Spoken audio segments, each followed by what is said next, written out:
Everyone dreams of living an uncommon life, and the best asset you have to achieve your dreams is you.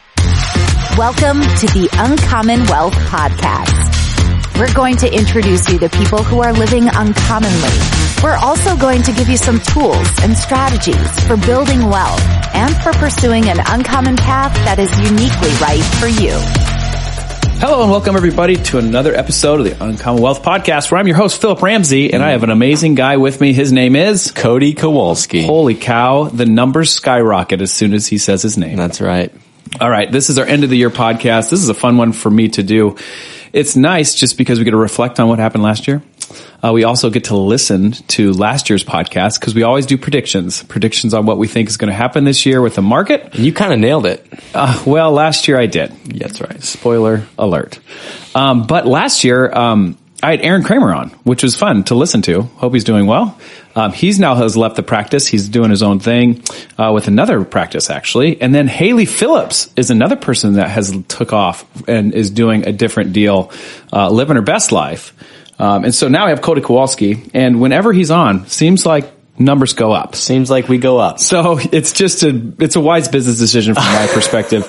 Also, last year I was a little sick and under the weather, so my voice sounded like trash. Worse than it normally does. Today. Well, I don't know. You know how you just hate your voice, how it sounds? Yeah. Totally. But totally. Here we are. So we're going to talk about last year. We're going to talk about it from our business. We're going to talk about it from a market perspective. We're going to give predictions for next year. And then we're going to just see how, maybe even like things that we're excited about for next year, things that we were excited about this year. I always like to start this podcast with somebody within the practice so you can get a different perspective. So, Cody, my first question is, good or bad 2025? Hit me. What area? Any perspective. Any area. Yep. Markets rocked it. That was great. We're loving that. Okay. It's great when you sit down with clients and you're like, your portfolio, it's great. And it does make our job easier. It makes our job great. So keep doing that. But what do you think about for Uncommon Wealth? Good or bad? Uncommon Wealth, I think it was a huge, it was growing pains for sure, but the changes are definitely for the better. Looking forward, we have a lot of super fun stuff coming and value adds and finding ways to, like every quarter, just send out deliverables that are showing value to our clients or even walking them through in our meetings. That's changed a bunch. We've really streamlined a bunch of processes and made things way more efficient, which is great. Yep. And yeah, really trying to dive into, how to make two people go a long ways to keep people efficient and see what's next. So it was a great year. It was. I agree. Great year. Although if I would have told myself last year what was going to happen this year, I'd be like, ooh, that'd be terrible. It's going to be a rough year. I don't want that. Yeah, right. And yet, what the Lord did through that has been life-giving and changing and amazing. We just had to look at it a little different perspective. And I love how God's kind of changed my paradigm to what I thought it once was, what I thought I was growing it to, until where we're at now, which is really cool. So let's start just with some basic lines. So last year I predicted or wanted 20% growth in the company. We actually had 8% growth revenue, which is honestly not bad for thinking about the different personnel changes. It just was a tough year through, helping people make sure they're transitioning. Yeah. I mean, when an advisor leaves and their book leaves, your growth's going to go down. That's right. Challenging. And last year we had Aaron's, growth. Exactly. And then book. He left. And so the fact that you had 8% and just you now is that's pretty good. It's pretty good. Yeah. So I agree. I think it'd be a lot higher all said and done if things stayed the same. So. Expenses were the exact same as last year for this year, or for this point. So I have, I do it weekly. I just do our expenses and revenue weekly.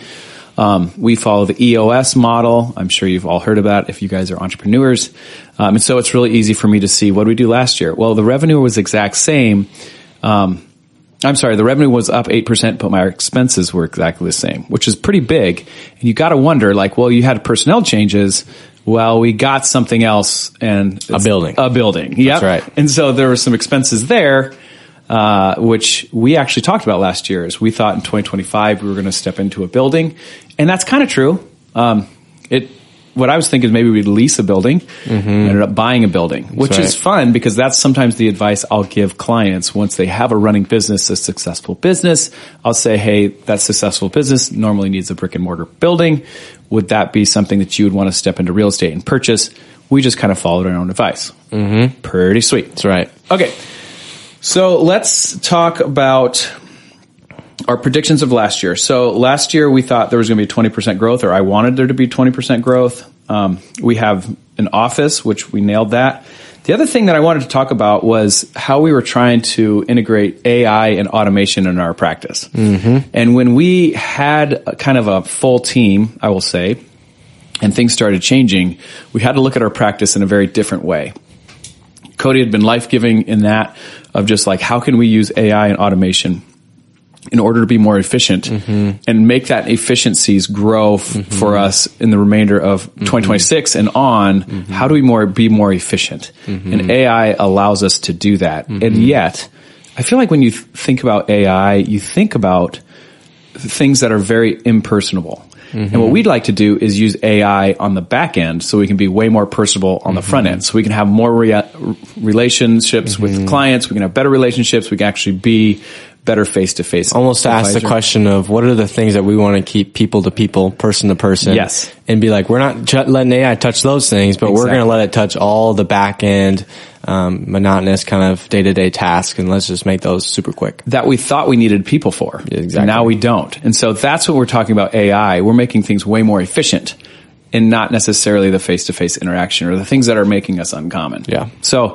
when you hear AI and that we're implementing that, don't feel like we're going away from what we think is the most important. And even though we have an AI recap for our meetings, we still don't just want to blanket send that out. We want to make it personal. We want to change it. So don't think we're just going to get rid of all of our personableness. Totally. Because in that, I feel like I add notes to the AI thing that makes it way more fun. So for sure. If you ever get a recap from us. And Phillip's, if you want Phillip as an advisor, it might be worth it just for his emails because they are something else. You got to have a little fun. Yeah. Right? What are we doing if we don't? They're great. They're awesome. Good.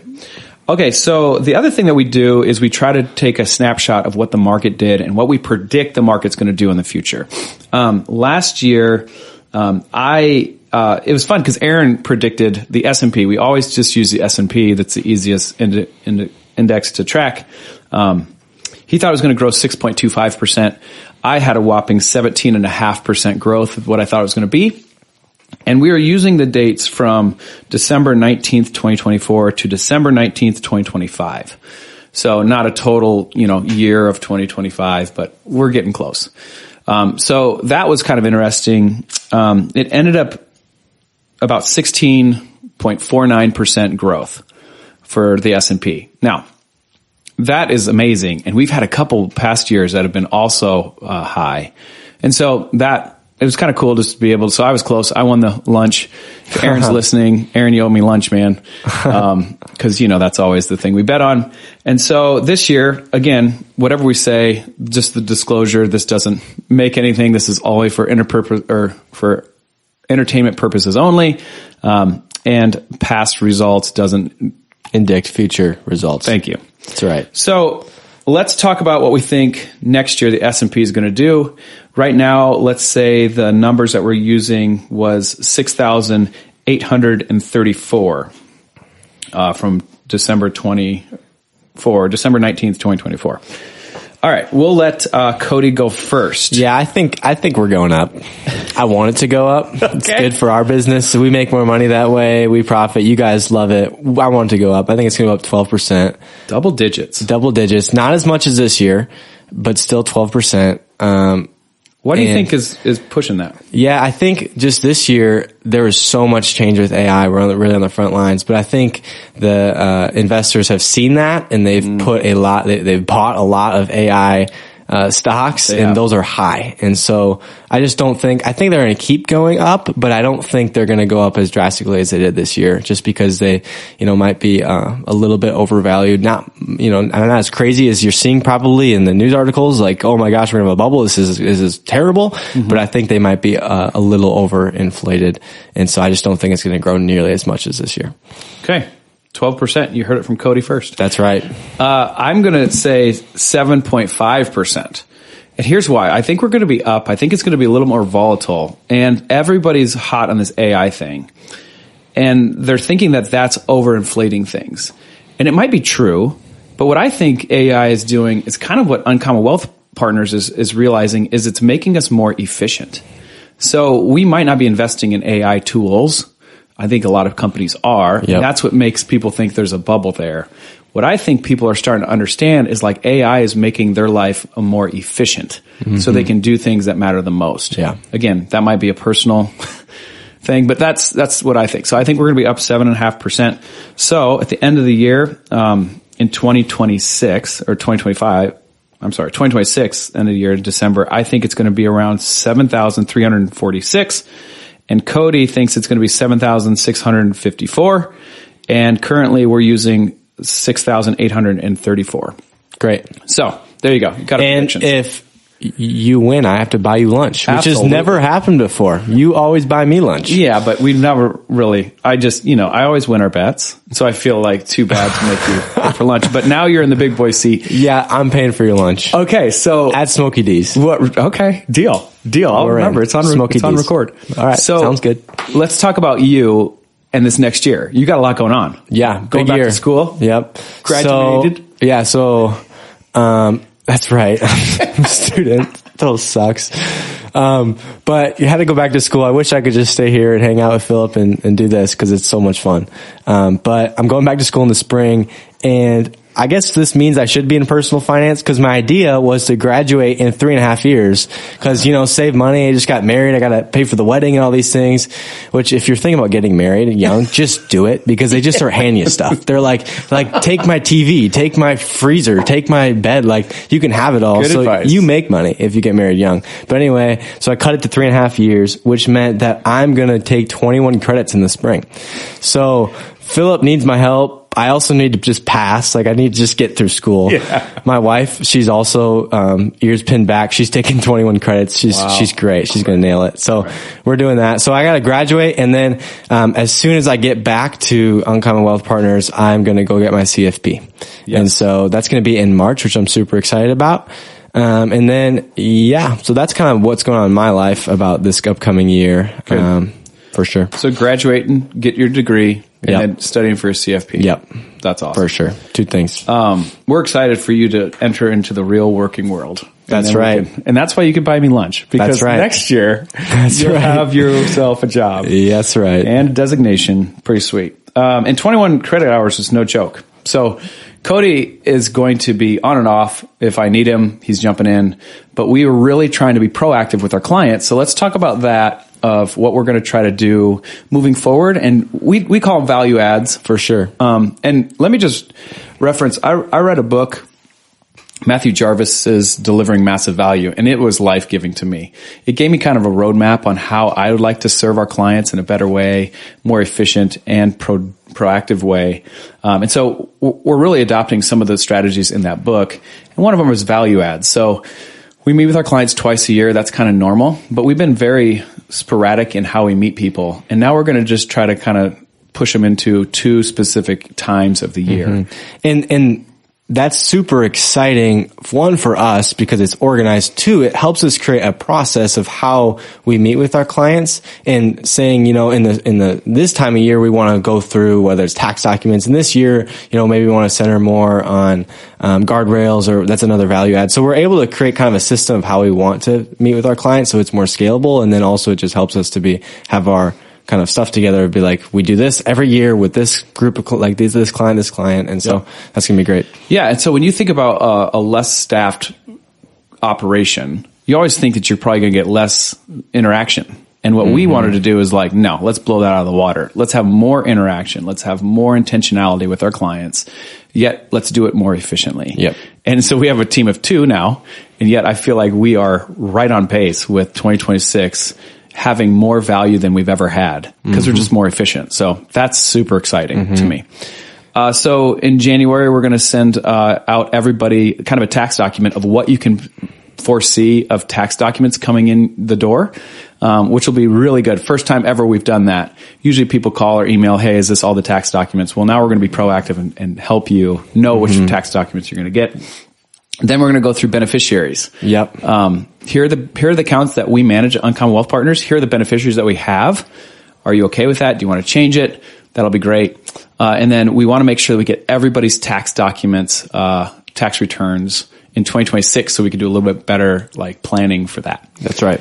The other thing that we've been working on, and Cody's been really instrumental in this, is guardrails. And normally when a retiree steps off into retirement land, they want to know how much can they start taking out of their big nest egg in order to make sure they have enough money at the end of the rainbow, but also enough money for them to live month to month.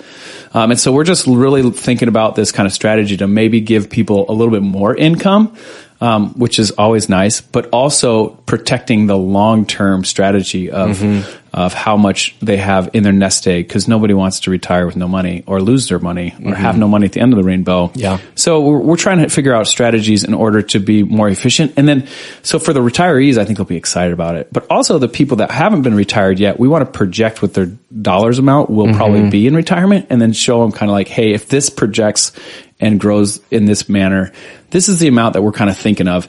And if your account moves up and grows past this number, we can start giving you more money. Exactly.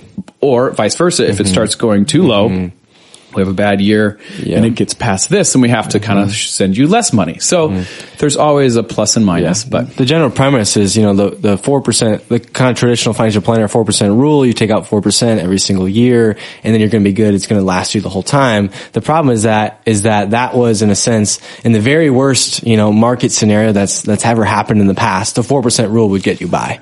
That's right. But the problem is that most likely you're not going to live through the most problematic market scenario when you retire. And so what we're doing is, it's called a dynamic portfolio withdrawal. And what that means is that, you can be taking this amount, say you're taking, $4,000 out a month.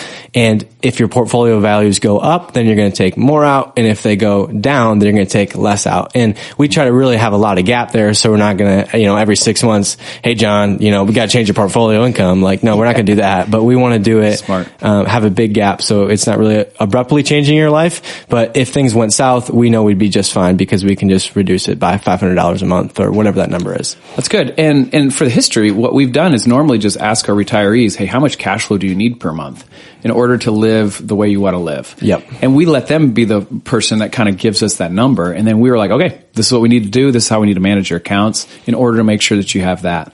But now we're going to be a little bit more proactive in, hey, this is going to be strategic, and this is how much we can take out of this big nest egg that you've grown. And maybe this is what you want to take out, but just so you know, like with our numbers here, you could be taking out more. And so it gives more flexibility. Like, oh, okay, that's good to know. That's good. So a lot of good things are happening. Also, podcast wise, we will have a physical building, and we'll have a designated podcast area.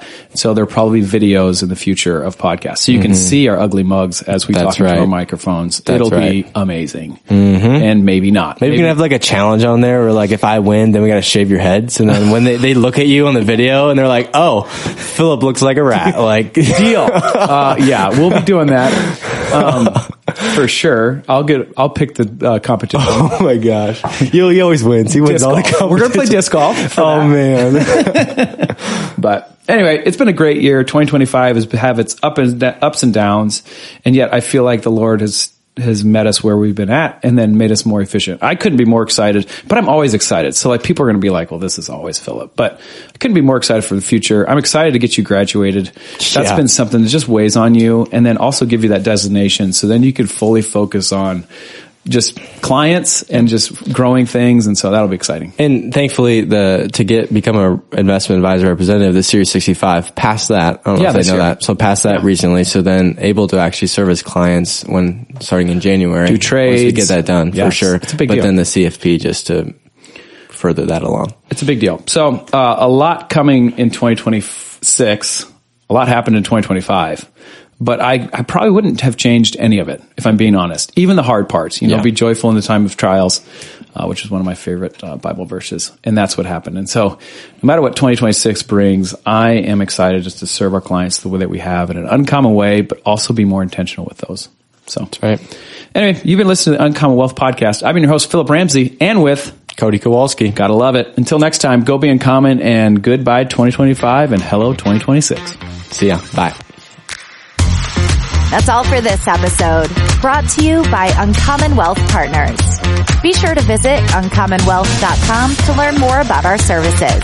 Don't miss an episode as we introduce you to inspiring people who are actively pursuing an uncommon life.